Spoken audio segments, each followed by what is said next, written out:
Bonjour chers amis, c'est un plaisir de vous retrouver à travers ce nouveau tutoriel.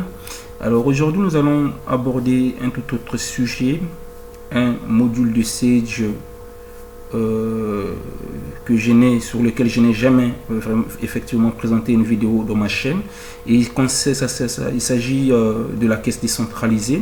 Alors nous allons spécialement nous centrer sur le traitement des opérations. Voilà. Donc rapidement, je vais aller sur le traitement. Donc comment on ouvre une caisse? On vient sur ouverture de caisse. Voilà, donc ouverture de caisse. Là, j'ai la date, la caisse choisie. Voilà, on peut avoir deux caisses, voilà, trois caisses, voilà. Donc caisse 1 et là j'ai le nom donc de la caissière qui est Sawadogo Aisha. Alors, s'il y a un mot de passe, on peut le mettre ici.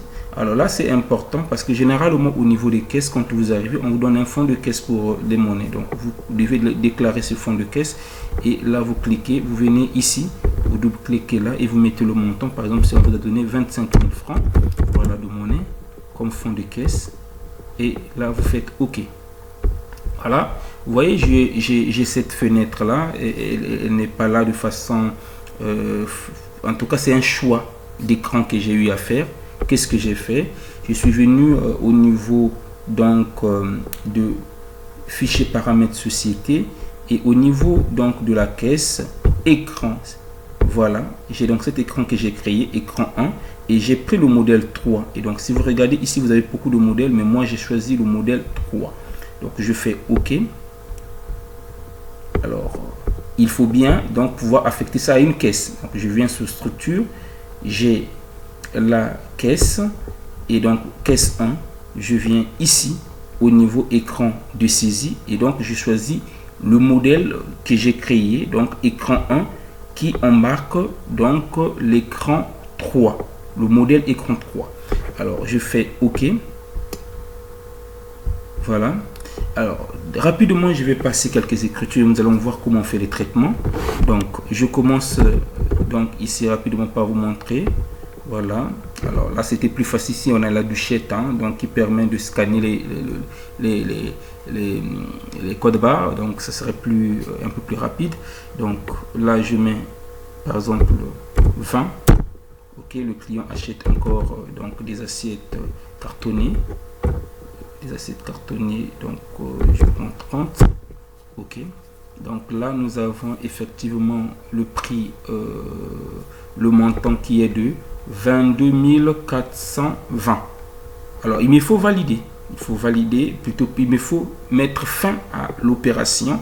Donc je clique sur fin de saisie et en cliquant sur fin de saisie, alors si le client par exemple m'a donné 23 000, donc je vais mettre 23 000 ici, je vais valider et vous voyez on me dit à rendre 580 000.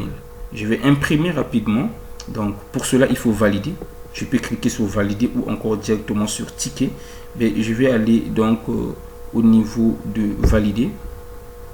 Ok, je pars au niveau de valider. Et là, donc je vais mettre ticket 1. Ticket 1. Voilà, donc j'ai le premier ticket ici. Vous voyez, nous avons les différents articles. OK, le montant 22 400, voilà. Là vous avez dans la TVA qui est de 300, voilà. Le montant total fait 23 000 et le montant que le client a remis 23 000 et on lui a rendu 580. Voilà, donc ça c'est le ticket. Si on avait l'imprimante, effectivement ça devait être un peu plus rapide. Alors rapidement je peux prendre une autre écriture, une autre opération. Un client donc arrive au niveau du comptoir, il vient acheter des bidons. Donc je prends, il achète par exemple 30 bidons. Ok, après il dit qu'il veut compléter. Donc en se déplaçant vers les rayons, un autre client arrive. Je ne vais pas attendre, donc il faut bien que je serve celle qui est devant moi. Pour cela, je vais mettre en attente. Je mets en attente ce client et j'enregistre le nouveau client qui vient d'arriver, voilà, qui vient d'acheter donc les assiettes cartonnées. Ok, je fais par exemple 20. Voilà, qu'est-ce que je fais? Donc je valide, je mets fin. Alors là c'est intéressant, nous pouvons utiliser les raccourcis. vous voyez, vous avez raccourci ici pour mettre fin.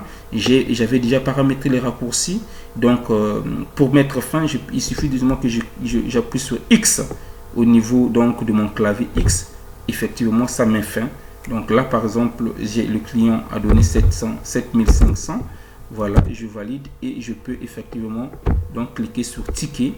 Voilà, je peux cliquer sur ticket qui donc met fin, qui valide automatiquement l'opération. Donc j'ai ticket 2, j'enregistre le ticket 2. Voilà, si on avait l'imprimante, ça devait être un peu plus facile. Alors, les amis, le client qui était en attente revient pour compléter sa commande. Je clique donc sur rappel. OK. Et là, qu'est-ce que je fais? Donc, je complète donc sa commande. Donc là, j'ai assiette, couleur là.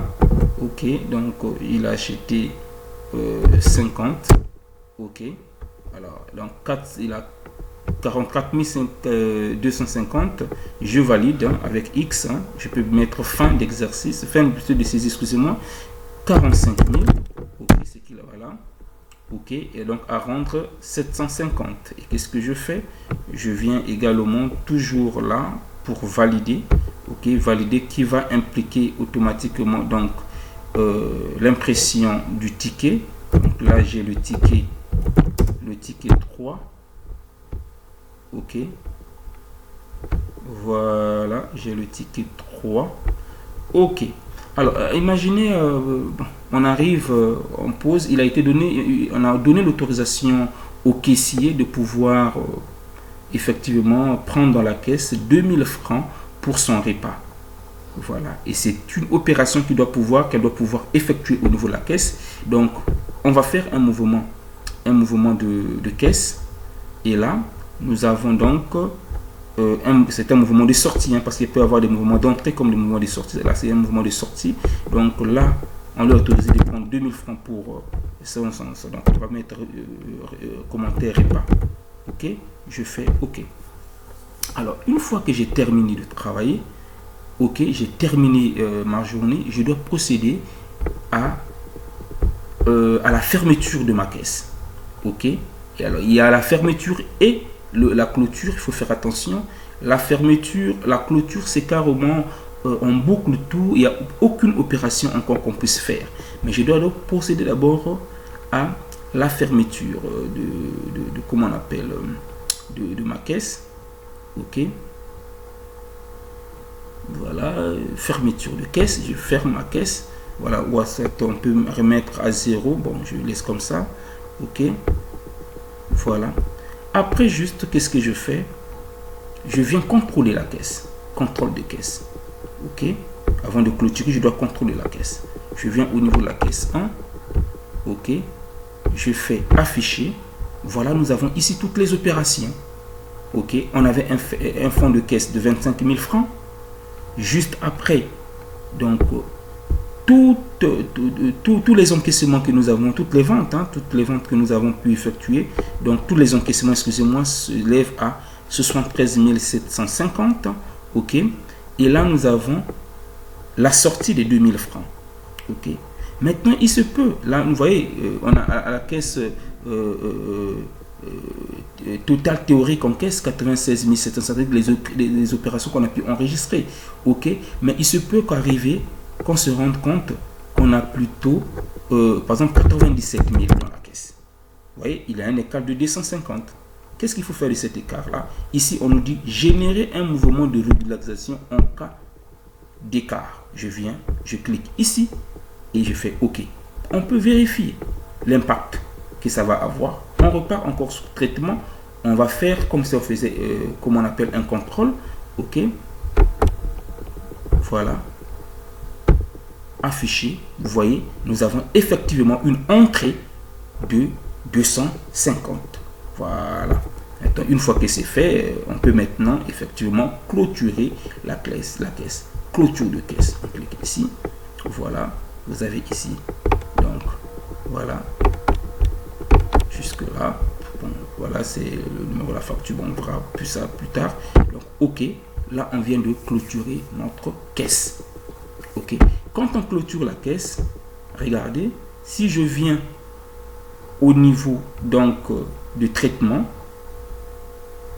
essayer de faire contrôle de caisse, voilà, vous voyez, il n'y a rien, on n'a aucune opération parce qu'on a clôturé la caisse, mais et pourtant c'était possible de le faire après la fermeture, parce que la fermeture ce n'est pas la clôture. Je vais essayer d'ouvrir encore une caisse, la caisse, ok, ça va de go, voilà. Et rapidement, bon, je vais essayer donc de revenir sur les documents des ventes, parce qu'il faut qu'on puisse voir quelle était la conséquence effectivement des opérations qu'on a qu'on a pu et donc passer et clôturer. Donc je mets au niveau des documents de vente, vous avez vu, il y a une facture qui a été générée. Donc pour toutes les opérations que nous avons effectuées, voilà, pour toutes les opérations que nous avons effectuées, voilà, antérieurement, voilà, une facture a été générée pour tous les articles qui ont été vendus. Et donc, si vous venez au niveau d'imprimé, voilà, on peut prendre la facture. Ok, aperçu. Voilà, vous avez FASO, voilà. Et ici, nous avons une facture globale pour toute la journée. Si c'était la caisse a commencé le matin, le soir. Donc, on a une facture pour toute la journée. Et cette facture-là, nous pouvons la comptabiliser. Si vous venez ici, comptabiliser, vous cliquez sur comptabiliser. Oui. Bon, voilà. Oui. Et c'est parti au niveau de la comptabilité. On peut vérifier ça rapidement. Je ferme. Donc, rapidement, je ferme. Voilà. Je vais ouvrir ma comptabilité. Je vais ouvrir rapidement ma comptabilité. Alors, lorsque je viens au niveau des journaux de saisie, ok, voilà, je pense, est-ce que je me suis pas trompé, non, je me suis trompé de, voilà, c'est plutôt ici que je dois venir, voilà, caisse, voilà, et donc je vais ouvrir le journal de saisie et voilà, nous avons les écritures du mois d'avril. Donc voilà, la facture que nous avons envoyée, on peut voir ici, voilà, les différents clients, ok, les 3 clients, les ventes des 3 clients, le montant hors taxe donc de la marchandise et la TVA qui va avec. Si vous venez également au niveau de la caisse, du journal caisse, on peut voir effectivement le règlement client par client.